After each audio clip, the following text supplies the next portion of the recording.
I recently met a man for a potential business opportunity who felt awfully familiar.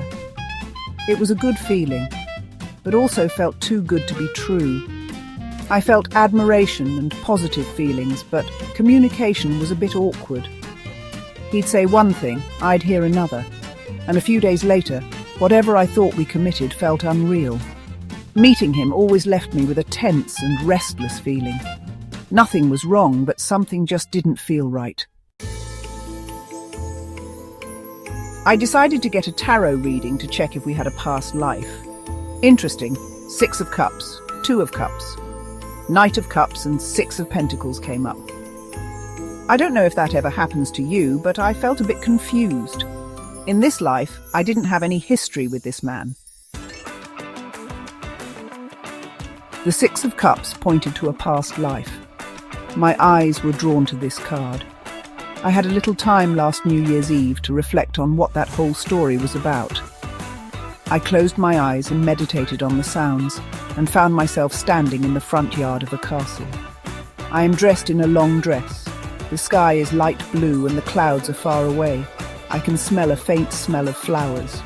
I am very sad. I am all alone. My husband, the king, has left along with all the able men in the village to fight a battle and to bring back wealth. Mostly I spend my days laying about here and there, knitting. I feel so bored and unfulfilled.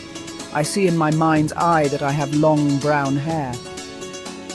While I'm standing looking at the edge of the castle, I see a handsome man with blonde hair on a horse. He smiles at me.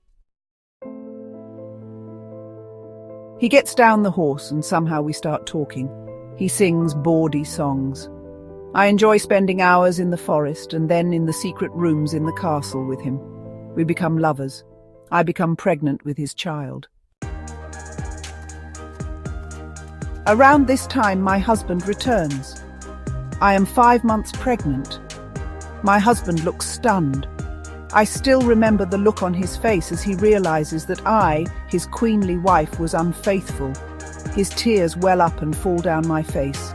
He does not abandon me or throw me out, just says, "Get rid of the child after it is born."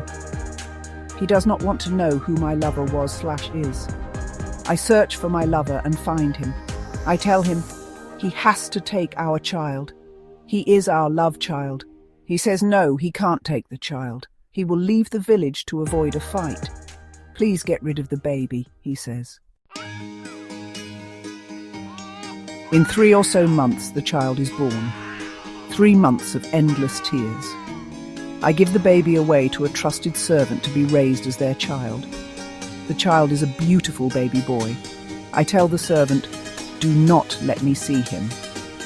Tears splash down my face and milk down my dress.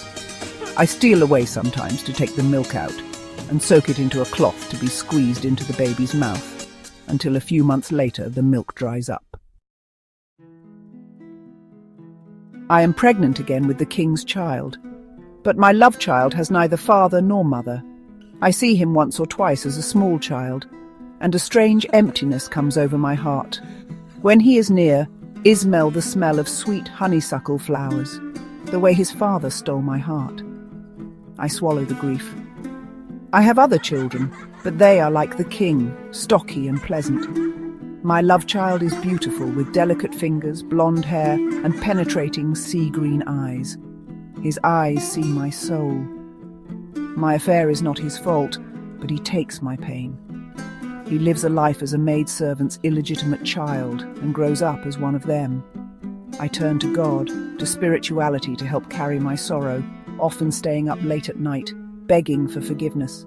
A feeling of self-loathing and heartbreak becomes part of my soul. I carry it to this day. The heartbreak of abandoning my own child is an imprint on my soul.